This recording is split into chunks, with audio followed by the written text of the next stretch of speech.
Все снесено, кроме нашего дома, как проклятый. Вот стоит как проклятый, причем у всех на виду, у самой дороги, никуда нас не сдвинешь. И вот это помоище течет. На нас все время жалуется дирекция торгового дома «Этажи».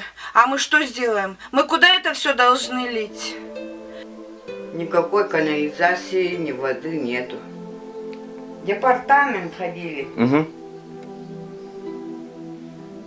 Там говорили, нигде мы не относимся. Дом-призрак. В начале прошлого века живем. Комната-то теплые.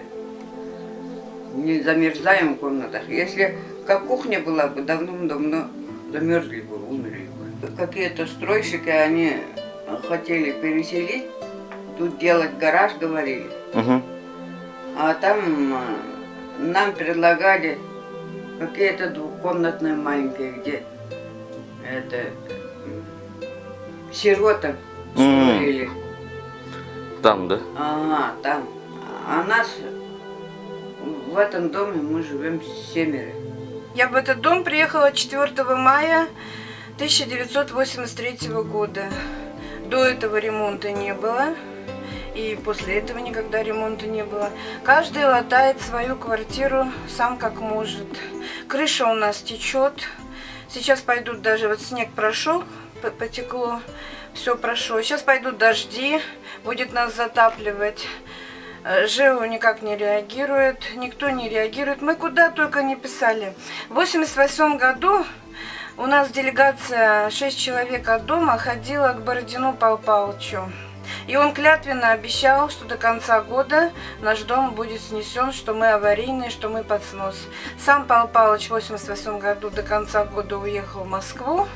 Мы стоим до сих пор. Ни аварийным уже никаким мы не считаемся. Якобы документы Советского Союза пропали. Все исчезло. Что мы теперь в России, другая страна, никаких документов нет. Мы расселению не подлежим, мы не аварийные. Дом 90... На 2010 год он был 90% износа. Сейчас уже еще 7 лет прошло. Он где-то 100% износа. Дом страшный, все шатается, все скрипит, кругом щели. Полное безобразие.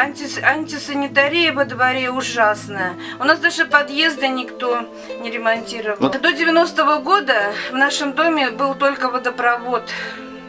В январе 90-го года у нас в нашем подъезде произошла страшная авария. Ой, в декабре, извиняюсь, в декабре. И лед стоял стеной, мы прорубали топором. Приехали, ничего не смогли сделать, нам все отрезали, сказали до весны. И больше нам ничего не сделали. Ни водопровода, ни слива, ни канализации, никаких удобств. У нас только свет. Свет и отопление, и все. И то у нас это без конца. Ветер дунет, дождик пройдет, ураган, это у нас все время отключается свет. Электрики все время на непогоду. Жарко, света нет, холодно.